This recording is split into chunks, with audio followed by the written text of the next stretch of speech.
Hello lovely kids, let's read the story The Two Pots, दोन भांडे.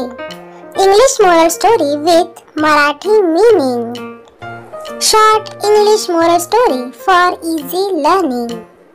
Firstly, welcome to PK's Learning, and for more educational videos, don't forget to subscribe the channel for more updates. The Two Pots. It was a cyclonic season. तो चक्रीवादळाचा हंगाम होता. Season म्हणजेच हंगाम. There was flood everywhere. Many houses drowned in the flood. सर्वत्र पूर होता. अनेक घरे पुराच्या पाण्यात बुडाली होती. There was a copper pot and an earthen pot in a house. एका घरात एक तांब्याचे भांडे आणि एक मातीचे भांडे होते. कॉपर पॉट म्हणजे तांब्याचे भांडे आणि earthen pot म्हणजे मातीचे मडके.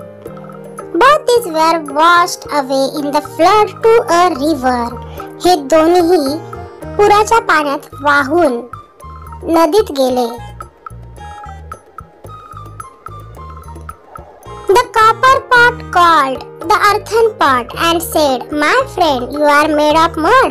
You are so weak. Please come near me. I will save you." तांब्याच्या भांड्याने मातीच्या भांड्याला हाक मारली आणि म्हणाला, "माझ्या मित्रा, तू मातीचा बनला आहेस. तू खूप कमकुवत आहेस. कृपया माझ्याजवळ ये. मी तुला वाचवेन."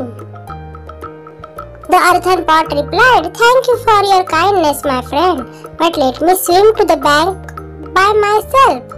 मातीच्या भांड्याने उत्तर दिले, "तुझ्या दयाळूपणाबद्दल धन्यवाद माझ्या मित्रा, पण मला स्वतःला किनाऱ्यापर्यंत पोहू दे, म्हणजेच माझे प्रयत्न मलाच करू दे." The earthen pot began to swim towards the bank of the river. आणि मातीचे मडके पोहू लागले, म्हणजेच नदीच्या काठाच्या दिशेने प्रयत्न करू लागले. As the copper pot tried to swim, water got filled into the pot due to weight, and the copper pot drowned, but earthen pot reached the bank safely. तांब्याच्या भांड्याने पोहण्याचा प्रयत्न केला, पण त्याच्या स्वतःच्याच वजनामुळे त्यात पाणी भरले गेले आणि तांब्याचे भांडे बुडाले, पण मातीचे भांडे सुरक्षितपणे काठाकडे पोहोचले. What we learned from this story? That means, moral of the story, weakness is not in appearance. म्हणजेच गोष्टीचे तात्पर्य असे की कमकुवतपणा हा दिसण्यावरून ठरत नाही.